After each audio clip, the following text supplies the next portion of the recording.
Thank you so much for staying tuned. If you just joined us, this is TMI. We're taking a look at the leadership tussles in various political parties in Nigeria. My guests will be giving their last comment on this particular topic. And after which, we'll dive into the political or security situation here in the country. Gentlemen, 1 minute each. Do you see this trouble subsiding, or there's going to be an escalation? If there'll be an escalation, what and what should be done to really make it, not to affect the outcome of the election? Money Mike, I want to start off from you. Are you talking about the security situation? The leadership tussle. The leadership tussle. Yes. The leadership tussle will definitely subside. And I don't see it snowballing to 2023. And if at all some traces will be there, it will not be as heavy as it's going to be between now and mid-2022. All right. It will fizzle out. But I want to beg them, they should not go so low to taking people's lives because they want to attain power. They should resolve their issues. The essence of BOTs really are to sit to help resolve issues that the other younger groups are not able to resolve. They should be able to do in-house cleansing, study of these things, give and take. That is just all we need. But human beings, as our faces are different, so also our behavioral patterns. There are those who are so stubborn, they will say, oh, you said so, I have agreed. The following day you are seeing them in the court. I wait now, I'm not finished. So he must have agreed with the others. So by the time he gets back home, maybe he will consult his counsel. Yeah. Like, no. You can't just chip out like that. All right, let's go this way. And if it's not an independent-minded person who can really say, oh, my counsel, let's leave it like this, he will just be convinced. And the next thing you hear it on the radio. All right. As it may, don't blame President Buhari for not being able to take some actions after he had said we'll discipline and all those ones. Those statements were just made in error because he hadn't such constitutional power of legislative or fundamental power to discipline anybody. Okay, thank you. Thank you, Money Mike. Barrister Delek Benedio. 1 minute, please. Maybe I should start by clarifying that it is not lawyers who actually go to court. I think we have some misconception there. It is clients who say to the lawyer, I've got this problem, how can you help me? Advise me. Advise me on how I can, use the law to remedy my wrong. And I think it's the right thing to do. Otherwise, the only other option is, what you and I will not like. If somebody feels cheated and there's no way for him to redress his grievances legally, he could resort to what you watched on social media when one man felt that somebody's owing him. The man is a big man. I can't wait for the court. So he went to the man's house and stripped himself naked outside the house in Abuja. And obviously, the gentleman had to arrange to pay him. So, we don't want things like that. Oh, man. I said that, that's a faster means of recovery. But I won't recommend it. Just go and strip yourself naked outside. And for good measure, you can take your wife and everybody will strip themselves. Money will come faster. But having said that, I think that these things, we should not, like I said before, when there are dissensions in political parties, let us not see it as a bad thing. And I predict that going into 2022, 2023, all of these things will continue because dissensions, intrigues are part of politics. They will never end one day. There's no day where you are going to have a calm, field, like a river flowing smoothly in politics. It's going to continue. And anybody that has grievances, you know where to go. Samuel, please, 1 minute. Well, we're saying, as it has always been, there's always an internal wrangling when a major election is coming. And this is also happening, it's nothing different. And after a candidate emerge, mostly, you see that everybody in the party comes together to work for that candidate. So, and definitely conventions, congresses are coming up. There are definitely these wrangles also, because people want to fix up certain people in the executive of the party so that they can be able to have them when the time comes for nominations, because they usually vote in the internal party for nominations. So definitely there's always this crisis around. But I believe within the next 6 months to 1 year, most of these things will be a bygone, and the party will settle themselves. My only advice I will add to it is that please, please, every party have a constitution, every party have a disciplinary committee and a resolutionary committees. Let every politician learn to resolve their issues first, internally. It is only when you are not satisfied or when you feel your hands are bent back before start running to court. All right. Because it is not in the best interest of the party. It is a kind of you bringing out your dirty clothes to the public. Things that are supposed not to be in the interest of the judges and the lawyers did not become the instrument of lawyers and judges. All right. So I plead them all, use the internal resolution as it is prepared in the Constitution. Many of this wrangling will come less to each other. Okay, thank you so much. Though we have limited time, we just can't wave off this particular topic, because last week Mr. President made a statement when he met with the service chief saying, I cannot leave this country a failure without handling the security situation in the country. And of course, they applauded the military for their gallant effort, applauded also very security architecture and of course arrangements for their efforts in the fight against insurgents, against kidnapping, against bandits, you just name it. Money Mike. Security situation in the country.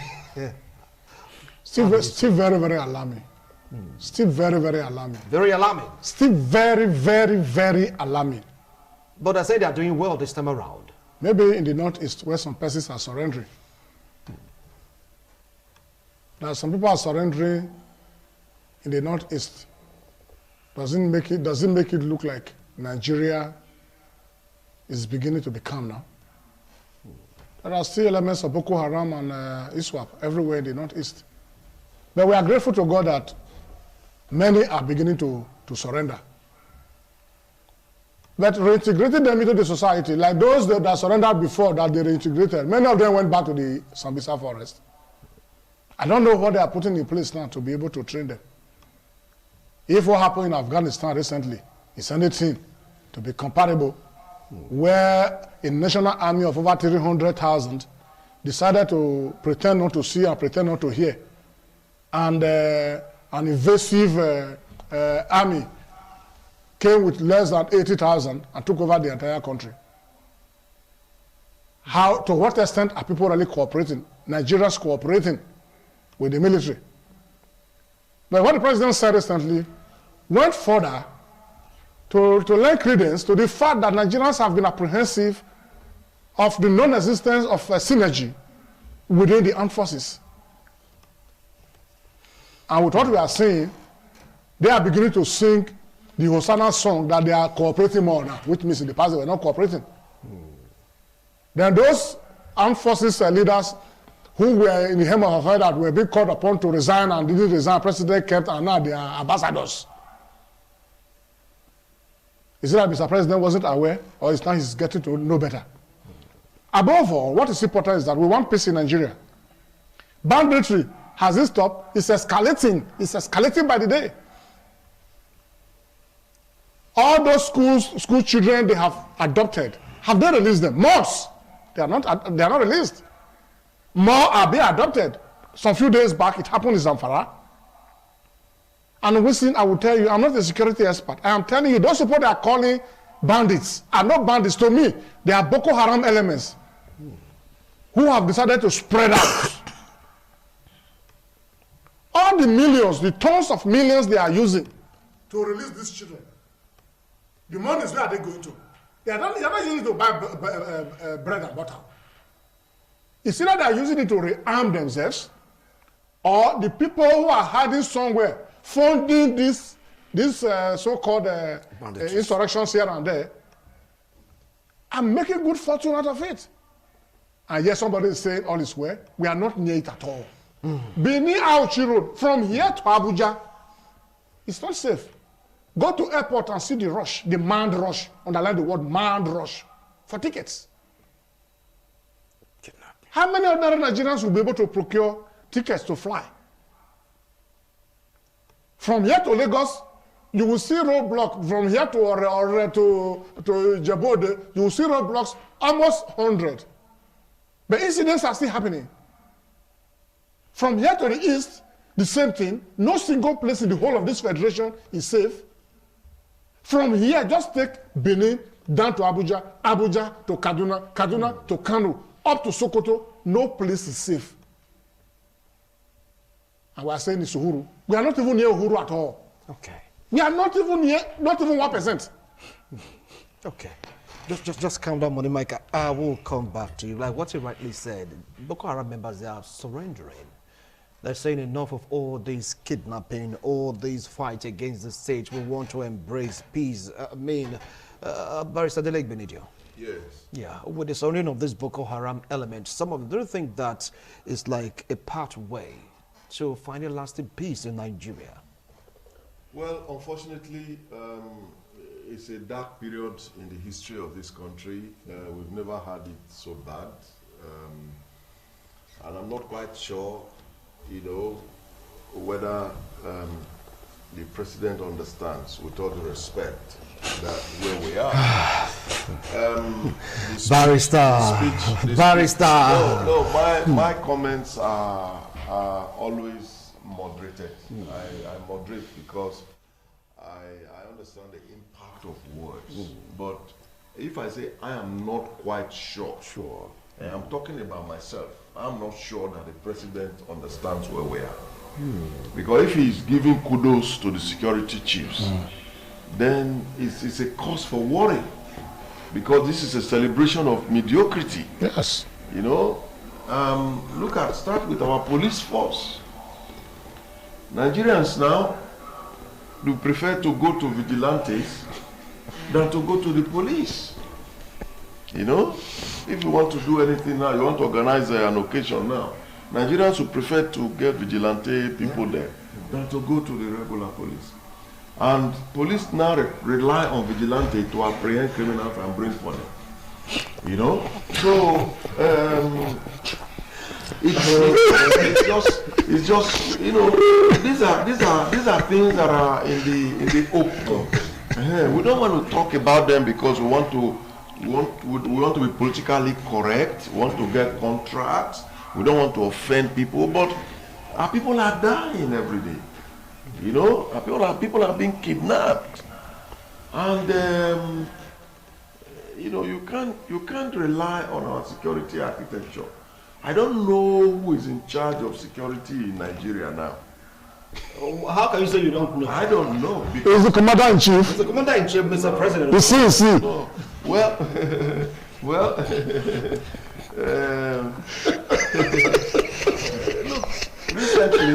recently, a girl, if you remember, a girl was in trouble in Uyo. Yeah. And they were looking for her. She had gone for a job interview, purported job interview. She couldn't be found. Do you remember how they found her? It was through Twitter. Yeah. Through the location seen on Twitter. Yeah. So that revealed to Nigerians that Twitter can be a source for tracing people, even faster as technology. But we as a country, we banned Twitter because we're offended. You see, we banned something that the whole world is now using to trace, criminals are being apprehended now on social media. How was Hush Puppy tracked down? It's not on social media when he's flaunting his wealth, showing money. So, but in Nigeria, we are trying to regulate, we are trying to contract them, subject them to our whips. Now, So you see the world moving in a particular direction technologically to curb security threats, and we are moving back to the old days of, you know, everything must pass through me. That is why I'm worried, because I'm really worried about the security situation in Nigeria. I don't see it as getting better. I don't think anybody deserves kudos. No service chief, no part of the armed forces deserves any kudos. Not at this time. You don't. They say that a hunter doesn't start picking out the debris on his head. debris on his head when you are in the bush. It's not like you say. It's not here to who. Why are we commending ourselves? What are we commending for? A few Boko Haram insurgents repented. Meanwhile, you know, and I don't want to knock anybody, but there is a way as a leader you live based on your track record, because we saw you as an austere person, as you know, somebody anti-corruption person, and all that, and you were voted in. Now the same day people are being kidnapped, 3 women are being killed in Plateau. It's being reported, rightly or wrongly. People are being killed in Plateau. You are gathering armed forces chiefs, and you know, giving them that they are doing their best. So it's a cause for worry. Our journey, if we are talking about security situation, our journey so far, I would say that I don't feel confident now moving between Benin and going to Abuja. Yeah. Right. I don't feel confident. Neither do I feel confident going. If I don't feel confident going anywhere, I just want to go to my office, get to court, and go home. I don't want to go anywhere. I won't visit you. I won't, because it's that bad. It's that bad. Yeah. So that is very worrying. Samuel, you're going to have the last take on this because we're pressed for time. A security situation, because some they've repented, but they're saying it's not enough. Service chief, they've been held that look, they are doing well when talking about security. Sam. For me personally, I have a total different opinion on this issue, security. Why I have a total different opinion? Because first and foremost, the issue of banditry, the issue of Boko Haram, I believe they are top big wings sponsoring this thing. That's why it is not over. Because if there's no politics involved, these soldiers would have been long been dealt with and the chapter closed. But because of the political interest behind that, those that are pushing them, that's why they see that this thing has not been solved. That's on one side. Right on the other side, I'm somebody that follow up the Nigerian Army and the Nigerian Air Force, the Nigerian Army and the Nigerian Air Force on social media, on their sites. Really, our soldiers are doing gallantly very well in the field. We should give them that kudos. You want to report on their site? Listen to me. I want you to listen to me.